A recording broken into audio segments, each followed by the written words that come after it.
dia, irmãos, bom dia. Prazer estar aqui. Vamos meditar na palavra do Senhor. Queria te convidar a abrir sua Bíblia em Lucas, no capítulo 18. Nós falaremos sobre a parábola do fariseu e do publicano.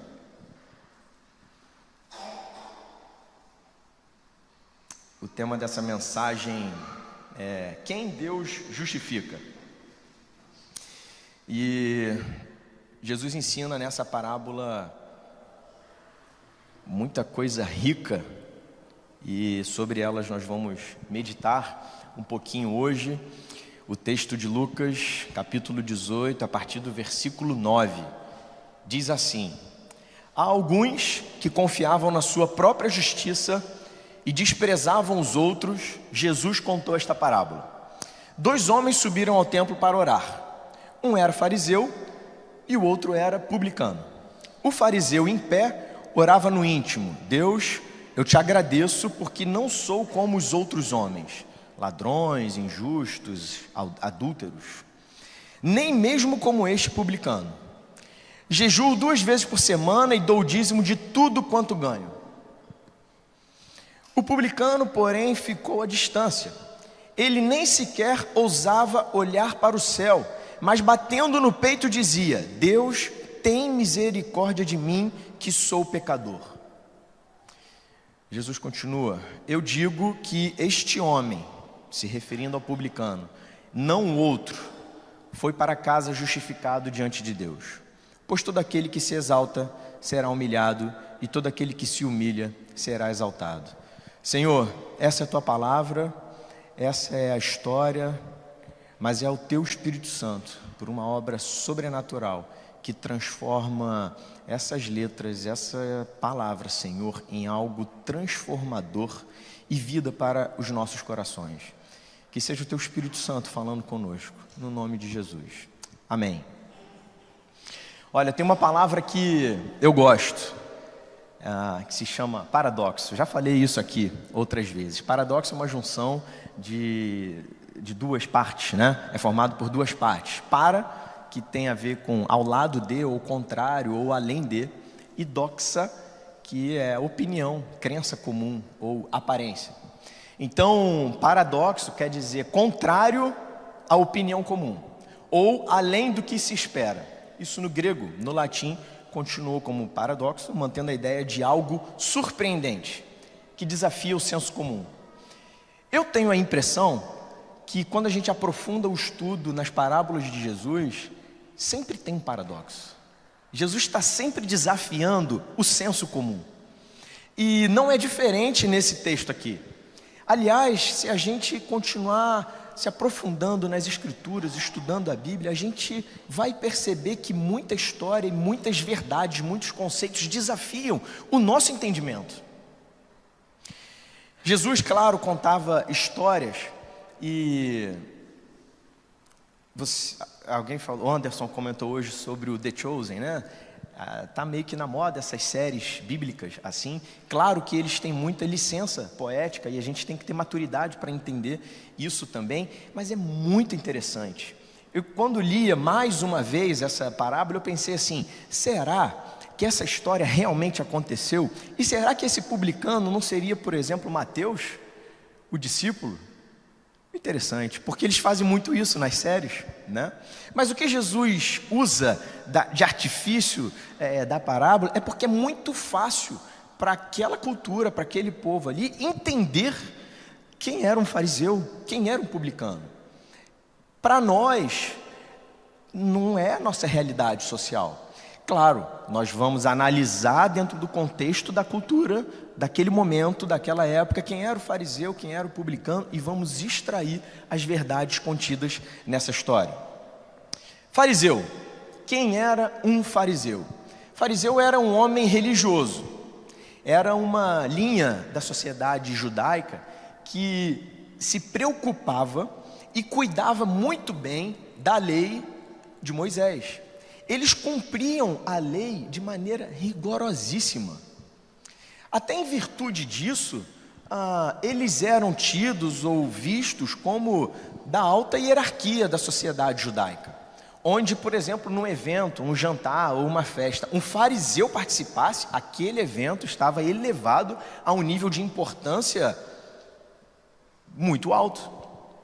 Fariseu, para você ter ideia, ele era tão preocupado com a purificação das coisas, que ele, por exemplo, se encostasse em alguém sabidamente pecador, ele se sentia impuro. O fariseu tinha um hábito, por exemplo, de coar o vinho, para que não bebesse, ingerisse, por exemplo, restos de mosquito, inseto, que era tido na lei como impureza. O fariseu, para dar o dízimo, ele contava os grãos da sua colheita, das suas coisas, porque ele tinha que entregar exatamente aquela porção e não podia ter uma falha. Então, esse é o perfil de um fariseu. O fariseu era alguém muito bem visto na sociedade judaica. Quem era o publicano? Ou, dependendo da versão da sua Bíblia, o cobrador de impostos. Esse também era um judeu. Só que esse era visto pela sociedade judaica como literalmente um traidor. Porque ele trabalhava para o Império Romano, coletando impostos dos seus irmãos, dos judeus. E a regra era a seguinte: Roma dizia, você tem que me entregar por ano X. Se você arrecadar mais que isso, é seu. Pronto. Os publicanos, de uma maneira geral, se aproveitavam muito disso e extorquiam o seu povo, os seus próprios irmãos. E por eles terem aceito esse trabalho de maneira voluntária, eles eram vistos como escória do seu povo. Os publicanos não tinham relacionamento com outros judeus. Sabe com quem que os publicanos normalmente tinham relacionamento? Com prostitutas e bêbados. Então Jesus vai começar uma história pegando dois extremos de uma sociedade, alguém muito bem visto, bem quisto, admirado, e alguém desprezível. E Jesus começa essa história. O fariseu em pé orava no íntimo: Deus, eu te agradeço, porque não sou como os outros homens, ladrões, injustos, adúlteros, nem mesmo como este publicano. Jejuo 2 vezes por semana e dou o dízimo de tudo quanto ganho. O fariseu vai ao templo para orar. O fariseu é um homem que ora. O fariseu tem consciência do divino. Deus, eu te agradeço. O fariseu era alguém que cuidava da lei de Moisés. Os fariseus eram responsáveis até certo ponto por diminuir a formação de muitas seitas diabólicas, inclusive, porque o cuidado, a pureza com a lei era algo muito importante para eles. O fariseu faz uma oração sincera aqui. Ele agradece a Deus. Deus, eu te agradeço. Ele não vem ao Senhor para pedir nada, apenas para agradecer. Ele diz na sua oração que ele jejua 2 vezes por semana. A lei de Moisés dizia que tinha que orar jejuar uma vez por ano. Ele fazia isso 100 vezes mais. 50 semanas no ano, 52, gerava 2 vezes, 100 vezes de jejum no ano. Tem algo interessante no fariseu, não tem? Tem algo invejável no fariseu com sua piedade, sua generosidade. Ele dava o dízimo de tudo, absolutamente tudo que ele possuía. Boa fama, fidelidade social e com sua família, alta posição na hierarquia judaica. Aos olhos da sociedade e aos olhos dele mesmo, o fariseu era digno de Deus. Ele se apresentava a Deus com as suas credenciais. Deus, olha aqui quem eu sou, olha o que eu tenho feito. Jesus fala 2 vezes, muito mais vezes, com fariseus, etc. Mas 2 situações eu apontei aqui sobre algo muito interessante. Uma vez Jesus falou assim: olha, façam tudo o que eles mandarem. Outra vez Jesus disse assim: se a justiça de vocês não for superior à justiça dos fariseus e dos mestres da lei, não entrarão no reino. Você já tinha reparado nisso? Jesus falou disso sobre os fariseus. Eu sei que você conhece a história. E aqui também nós temos um outro lado disso tudo que eu estou falando. A gente tem um homem aqui, um fariseu, que não tem senso algum de pecado e necessidade de Deus. Ele não se aproxima de Deus pedindo nada. Ele se aproxima de Deus apenas agradecendo. Ele faz uma oração sem confissão. Ele não tem culpa diante de Deus. Ele não tem um pedido de misericórdia e graça. Ele não tem senso da presença divina. Reparou isso? Ele tem orgulho dos próprios méritos. Agora eu estou baixando a bola do fariseu, né? Gente, a lei de Moisés, ela tinha que ser vista como um espelho para mostrar a real decadência do ser humano. Só que os fariseus olhavam para a lei como um espelho e eles se auto-exaltavam, porque eles viam como eles eram perfeitos, como eles eram zelosos, cuidadores. A exaltação pessoal deles vinha da sua realização moral, das suas boas obras, e isso gerava um desprezo pelo próximo.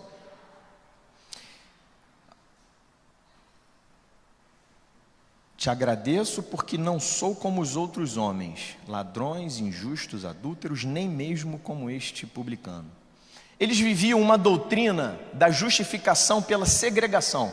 Eles eram muito separados. Como eu falei, eles não podiam encostar no pecador. Não podiam. Não ser como os outros homens pecadores era um real motivo de orgulho, que culminava nessa exaltação de si e desprezo pelo outro.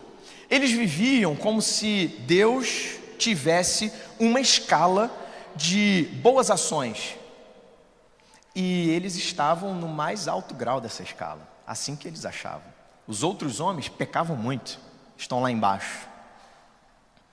Externamente, essas pessoas pareciam viver vidas justas e pela sociedade assim eles eram considerados.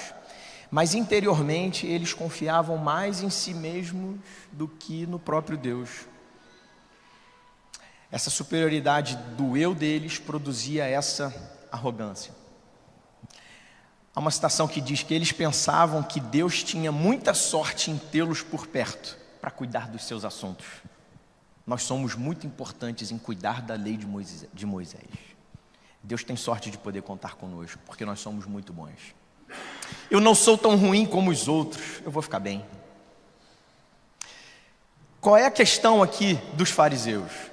É que eles estavam com um conceito totalmente equivocado do que significa redenção e salvação. Por quê? Porque Deus exige obediência da lei, é claro. Façam tudo o que eles fizerem, tudo o que eles mandarem. Vocês não vão entrar no reino dos céus se a justiça de vocês não for superior à dos fariseus, e esse é o ponto. Para ser justificado, um homem precisa ser perfeito e cumprir a lei de maneira perfeita. A questão é que o fariseu fazia muita coisa perfeita, zelosa e tudo mais. Só que ele tinha esquecido que no próprio livro de Eclesiastes já estava escrito: não há um homem justo sobre a terra que faça o bem e que não peque. Não há quem não tenha pecado. João em sua carta também disse: se dissermos que não temos pecado nenhum, a nós mesmos nos enganamos e a verdade não está em nós. Isso é verdade para nós nessa manhã aqui, entre nós. Não há nenhum que tenha amado a Deus com toda a sua força, com todo o seu coração, como diz o mandamento. Não há nenhum de nós aqui, irmãos, que não tenha pecado. E esse texto ele continua, porque em 1 João, esse texto está em 1 João 1,8, em 1 João 1,10, continua dizendo que tem cometido pecado. Não há nenhum. Não é algo só do passado. Infelizmente, isso é uma genética herdada desde Adão. A nossa natureza é uma natureza pecaminosa. E o fariseu é aquele homem que vive sob a ilusão da justiça própria. Por que isso é importante para a gente? Porque, às vezes, no nosso tempo, nós não, provavelmente aqui, acho que ninguém conhece um fariseu, mas, às vezes nós conhecemos, ou às vezes nós vivemos iludidos sobre a nossa própria justiça. As virtudes do fariseu foram contaminadas por uma autoconfiança e por uma confiança social, uma exaltação social que não fazia a menor diferença para Deus. Sua integridade estava totalmente manchada, já não era mais integridade. Por natureza, todos nós somos cheios de justiça pessoal. Do maior ao menor, pensamos mais elevadamente do que deveríamos pensar ao nosso próprio respeito. O nosso coração sempre tem uma tendência de achar que nós somos muito bons, de que diante de Deus nós estamos bem e o Senhor pode nos recompensar sempre. A lei, gente, não era ruim. Por exemplo, 2 homens uma vez chegaram para Jesus. Você lembra das perguntas do jovem rico e do mestre, do perito da lei? Eles perguntaram o que fazer para herdar a vida eterna. Jesus falou para ele: olha, é a lei, cumpra a lei. Por que Jesus estava dizendo isso para eles? Cumpra a lei, porque a lei é importante. Bom, esse é o fariseu. Vamos fazer uma análise um pouquinho sobre o publicano. O texto diz assim: o publicano, porém, ficou à distância. Ele nem sequer ousava olhar para o céu, mas, batendo no peito, dizia: Deus tem misericórdia de mim, que sou pecador. Quem é o publicano? O publicano é um homem que tem a consciência de si, a consciência própria. O publicano faz uma oração pessoal. Ele não se compara a ninguém. Ele não compara a sua conduta com a conduta de outro. Ele não mede a sua santidade com a pecaminosidade do outro, se colocando nesse grau superior. Ele sabe quem ele é diante de Deus. Jesus, quando começa o Sermão do Monte e apresenta uma série de coisas abençoadoras ali, bem-aventurado, bem-aventurado, bem-aventurado. A primeira bem-aventurança que Jesus coloca, ela é como uma prerrogativa para viver o restante. Você lembra qual é a primeira bem-aventurança? Mateus 5:3. Bem-aventurados os pobres em espírito. Não tem nada a ver com pobreza material. Bem-aventurado o carente de espírito. É aquele que tem um espírito que sabe que não pode oferecer nada ao Senhor. Isso é uma prerrogativa para herdar o reino dos céus. Isso é uma prerrogativa para ser cheio do Evangelho. Temos que ter consciência do nosso estado caído diante de Deus.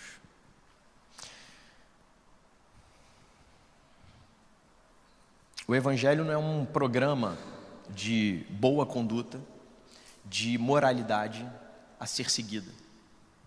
O Evangelho é a transformação do interior do homem. Não que as coisas que os fariseus faziam fossem de todo ruim, mas o coração deles era um coração pecaminoso, só que eles achavam que não. E essa é a grande lição que nós precisamos tirar hoje. Às vezes nós achamos que a nossa religiosidade, ela tem sido brilhante, digna de uma nota 10. E nós esquecemos que o nosso coração é caído.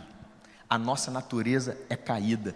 E nós precisamos ter uma postura diante de Deus mais parecida com a desse publicano.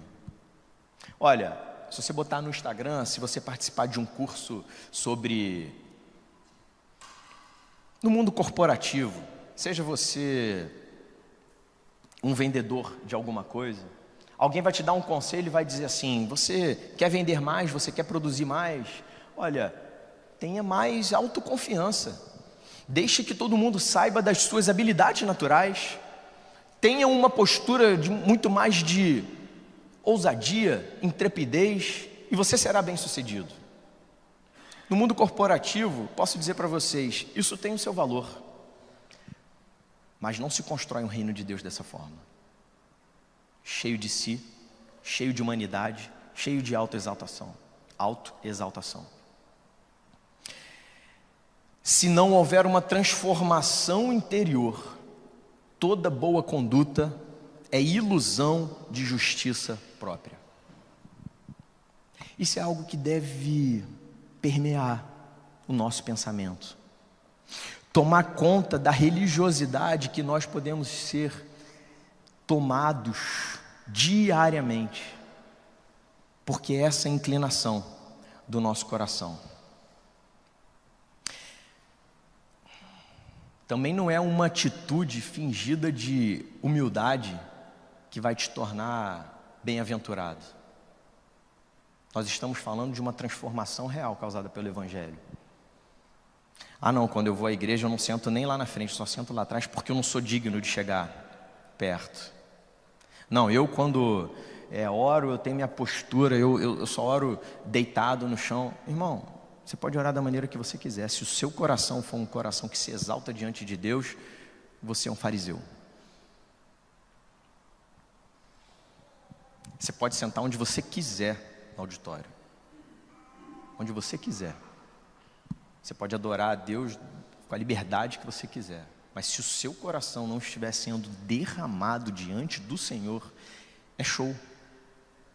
O Senhor não quer show. O salmista 51, Salmo 51, ele diz assim: Senhor, não tens prazer em sacrifícios, senão eu os traria. Nem te agradas de holocaustos. O Senhor não quer performance, gente.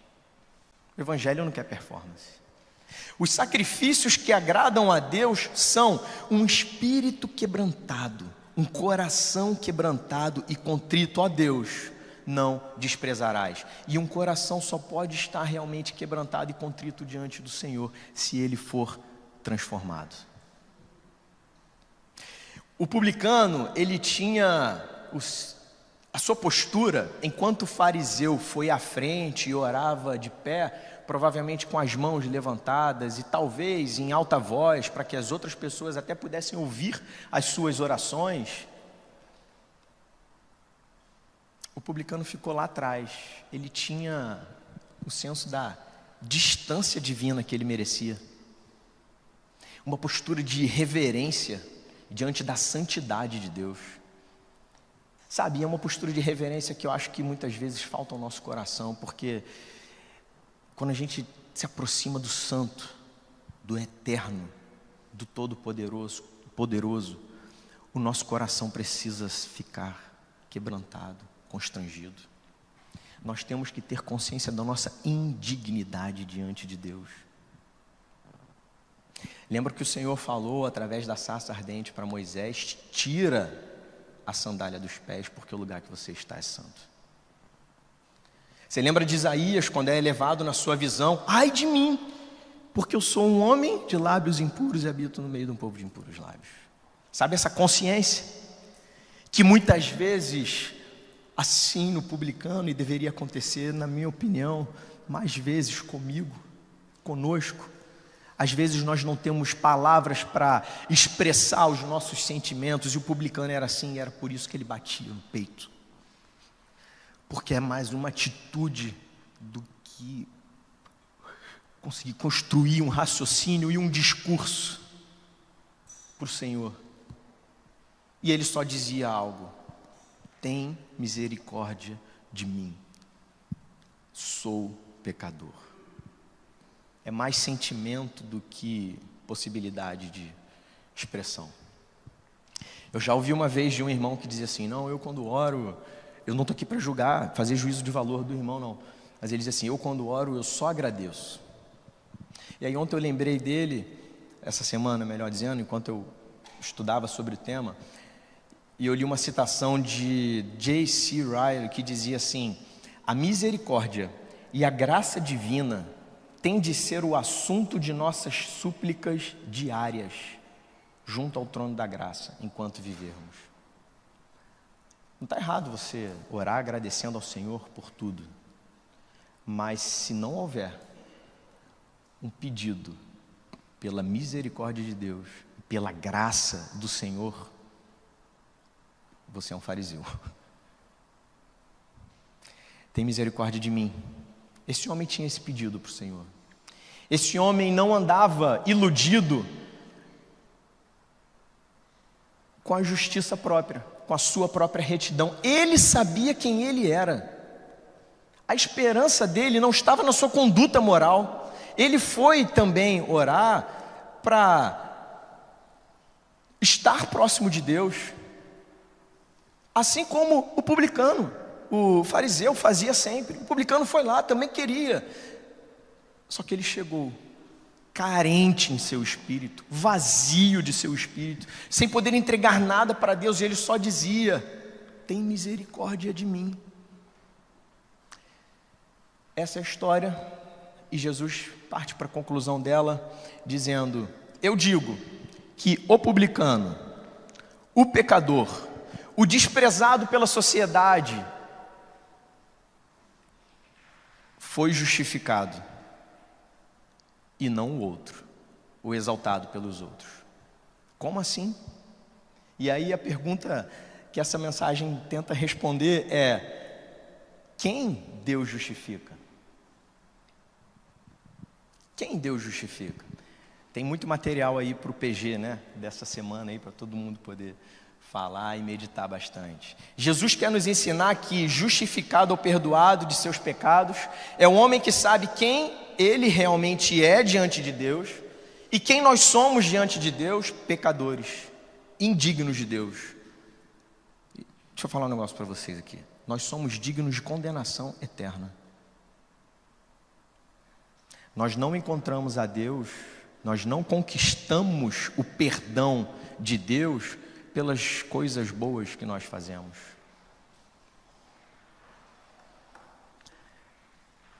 É ou não é um paradoxo para aquela sociedade naquele momento ouvir essa história?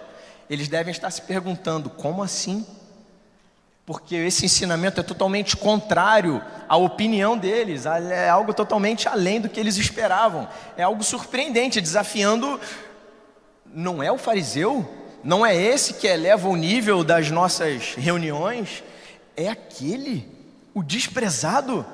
Porque o Senhor não está olhando para nada externo, o Senhor está olhando a postura dos nossos corações. Sabe quem que eu vou chamar agora para poder explicar isso aqui? Eu vou chamar o fariseu dos fariseus, filho de fariseu, zeloso com a lei, ensinado desde cedo na doutrina. Você já sabe de quem que eu estou falando? Membro do Sinédrio. Zelou tanto pela lei que mandou matar Estevão, que perseguiu o cristão. A lei é super importante. Sim, ela é super importante, vamos matar. Virou perseguidor e assassino de cristãos. Até que o Senhor Jesus se apresentou a ele, e ele caiu do cavalo. Saulo, por que me persegues? Quem és tu, Senhor? Eu sou Jesus. E aí acontece um monte de coisa. E aí Paulo vai escrever uma carta aos romanos para explicar esse paradoxo. Um fariseu, anos depois, tempos depois, entendeu completamente o que essa parábola queria dizer, e ela chega para nós explicada aqui em Romanos, capítulo 3, e diz assim: agora, porém, se manifestou uma justiça que provém de Deus, independente da lei, da qual testemunharam da qual testemunham a lei e os profetas, justiça de Deus mediante a fé em Jesus Cristo para todos os que creem. Não há distinção, pois todos pecaram e estão separados, destituídos da glória de Deus, sendo justificados gratuitamente por sua graça, por meio da redenção que há em Cristo Jesus.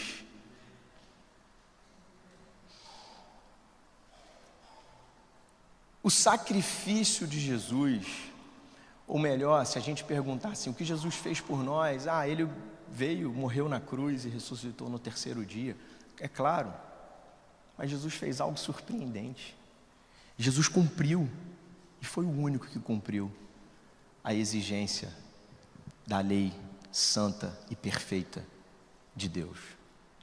E Ele cumpriu, porque nós não podíamos cumprir. Quando Jesus falou para o jovem rico e para o mestre da lei: vocês não estão confiantes de si? Cumpram a lei, é isso que vai fazer vocês herdarem a vida eterna.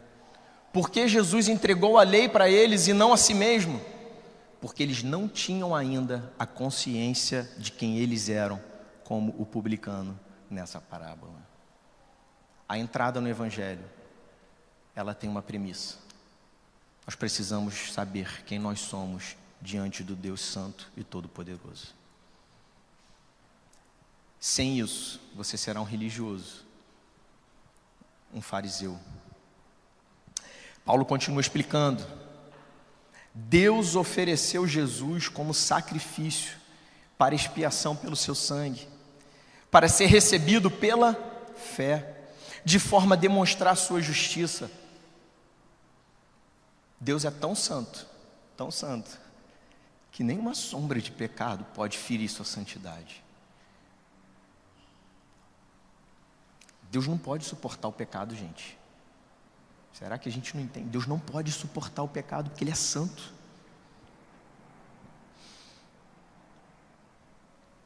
O fariseu transformado, Paulo, continua: isto porque na sua tolerância deixou impunes os pecados anteriormente cometidos.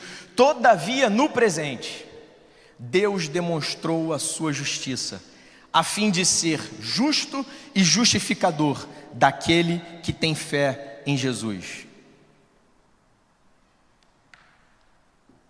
Existe um conceito teológico aqui, que é a imputação da justiça de Deus. Quando Jesus está contando essa parábola, no finalzinho, Ele diz assim: eu digo, este foi para casa justificado, e não aquele. Quem declara que você é justo é o próprio Deus, mediante a fé que você tem na perfeição do cumprimento da lei na vida de Jesus. Isso tem implicações para nós. Onde está então o motivo da vanglória, fariseu? Você se exalta tanto nas suas obras? Foi excluído. Baseado em que princípio? Na lei das obras? Não, mas no princípio da fé.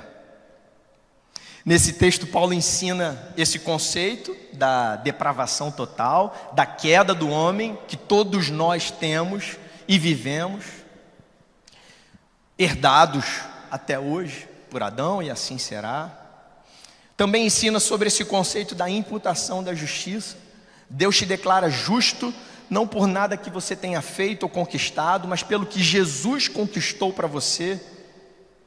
A verdade, irmão, é que Deus justifica o ímpio, o impuro, o carente de espírito. Como Jesus disse, não é quem tem saúde que precisa do médico.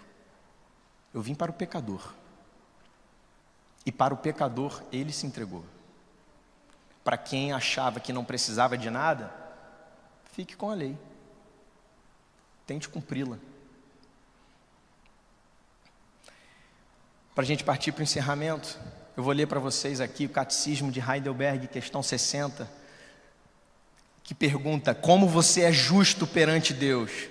E aí o Catecismo responde: somente pela fé verdadeira em Jesus Cristo, mesmo que minha consciência me acuse de ter pecado gravemente contra todos os mandamentos de Deus, de não ter guardado nenhum deles e de ser ainda inclinado a todo mal, todavia Deus me dá. Fale isso para o seu coração. Todavia Deus me dá, sem nenhum mérito meu, por pura graça, a perfeita satisfação, a justiça e a santidade de Cristo. Deus me trata como se eu nunca tivesse cometido pecado algum ou sido pecador. É como se eu tivesse cumprido pessoalmente toda a obediência que Cristo cumpriu por mim. Esse benefício é meu, somente se eu aceitar pela fé de todo o coração. Sabe como que esse catecismo termina? Ele diz assim: esse benefício será meu, somente se eu aceitar pela fé de todo o coração. E esse coração crente e esse aceitar é justamente a obra do Espírito Santo, pois é Ele que convence o nosso coração ímpio da nossa natureza caída, revela a santidade do Senhor, revela que nós não temos nada para entregar diante do Senhor, revela que as nossas boas obras que nós achamos que fazemos e toda a nossa exaltação não servem de nada, e não é isso. É Cristo, o Senhor perfeito.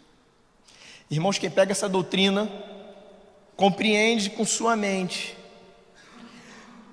mas vive sem esse constrangimento, sem esse quebrantamento diante de Deus, está agindo como um fariseu, que conhecia a lei e amparava sua salvação, sua redenção, no seu conhecimento. Por que eu estou falando isso hoje? Porque isso é algo que pode acontecer conosco. Agora, quem realmente foi transformado pelo Espírito Santo de Deus, que revela para nós essa real situação, nos dá a fé e transforma o nosso interior, volta para casa justificado.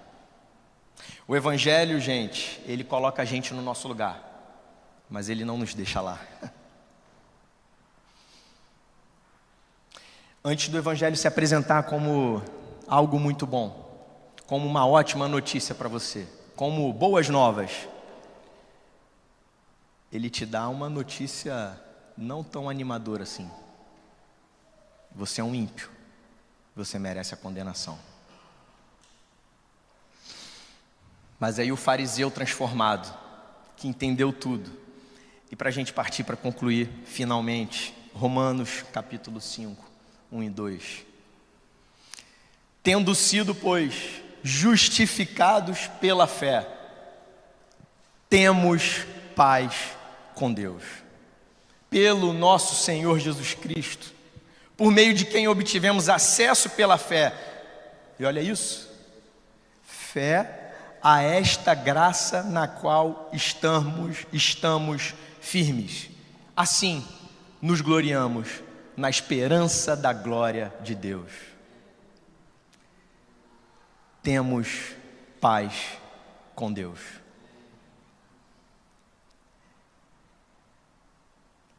O fariseu e o publicano foram ao templo orar. E aí eles voltam. Quem volta em paz com Deus? Aquele que reconheceu sua situação. Meu irmão, que nessa manhã a gente volte para casa em paz com Deus. Firmes, não sobre a nossa conduta, mas firmes na graça. Que você pode alcançar isso pela fé. Jesus continua dizendo: pois todo aquele que se exalta será humilhado, e todo aquele que se humilha será exaltado. Vamos trocar a palavra exalta por justifica. Pois todo aquele que se justifica será humilhado, e todo aquele que se humilha será justificado por Deus. O Senhor decretou na sua vida a justiça de Cristo. E agora, quando Ele olha para você, um pecador, coração caído, imundo e sujo, Ele não vê mais isso, mas Ele vê Cristo à sua frente. Você tem paz com Deus. Essa é uma mensagem que É claro, uma mensagem evangelística para quem não conhece o Evangelho e sempre caminhou tentando uma salvação, uma redenção pelas boas obras, mas essa é uma mensagem para nós, cristãos de caminhada também, porque muitas vezes o nosso coração se torna um coração confiante demais em nós mesmos. E o objetivo dela é que a gente descanse o coração de novo na obra perfeita do Senhor. E que a gente volte para casa em paz com Deus, desfrutando da graça. Tem uma canção do Publicano, do Ministério Zoe, que é uma canção que diz assim: eu estou aqui para te perguntar o que o meu coração precisa saber. As palavras são difíceis de sair, mas eu vou tentar. Eu não posso mais viver assim. Há um grito preso dentro de mim, um desespero em minha alma que indaga: Jesus, você ainda pode me amar? Será que ainda pode me usar? Será que ainda pode me amar? Você pode habitar num coração tão duro e frio como o meu? Às vezes, a gente já conheceu o Evangelho, foi justificado pelo Senhor, mas a gente viveu tão confiante nas nossas obras, na nossa própria conduta, e a gente se distanciou tanto dessa verdade bíblica. E às vezes o seu coração é só um coração que clama: será que ainda pode olhar através dos meus olhos? Será que dos meus olhos que tantas vezes se desviaram? Será que ainda pode falar através dos meus lábios mentirosos? Será que ainda pode tocar com essas minhas mãos que já fizeram tanto mal? Tem misericórdia de mim, eu não passo de um pecador. Tem misericórdia de mim. Eu confio no teu grande e doce amor. Tem misericórdia de mim, porque eu não passo de um pecador. Tem misericórdia de mim. E o mal que eu não quero, esse eu faço. E o pecado está sempre em minha porta. Pecar é o que eu faço de melhor. Mas eu não quero mais ser assim. O Senhor nos mostra onde nós devemos estar, mas não nos deixa lá. Então clamo do fundo do abismo da minha existência: Jesus, me ajuda. Se essa for a sua oração, a oração do seu coração, no momento que você ouve essa mensagem, saiba que Deus te declara justo por causa do sacrifício de Jesus. Tem misericórdia de mim. Jesus, você ainda pode me amar? Será que ainda pode me usar? Será que ainda pode me amar? Tem misericórdia de mim. E voltemos para casa em paz com Deus. Amém? Senhor Deus e Pai, se não for a tua misericórdia nas nossas vidas, Senhor, estaríamos consumidos, afastados da tua graça, do teu amor, da tua bondade, Deus. E a verdade, Senhor, é que merecemos, Senhor, estar lá, distante de Ti. Mas o Teu amor por nós, Ele é tão grande e tão imenso, que não enxerga em nós, Senhor, as nossas próprias obras, mas a perfeição de Cristo. Senhor, que eu, meu coração e os meus irmãos aqui, nós possamos nos apegar a essa doutrina. Nós possamos, Senhor, descansar a dor da nossa alma e do nosso espírito, por sermos, Senhor, tão inclinados a pecar e a querer nos afastar de Ti. Mas, Senhor, que possamos estar firmes na Tua graça, na boa nova do Teu Evangelho, e que possamos, Senhor, retornar para a nossa casa em paz contigo. Senhor, que diariamente o nosso coração nos lembre de quem realmente nós somos, e que a Tua graça e a Tua misericórdia habite a nossa mente, nosso coração, a nossa vida, diariamente, nos lembrando, Senhor, que o Senhor nos ama e estamos bem contigo, Senhor, pela fé que nós temos no nosso Salvador, Jesus. Que o Senhor nos abençoe no nome de Jesus. Amém.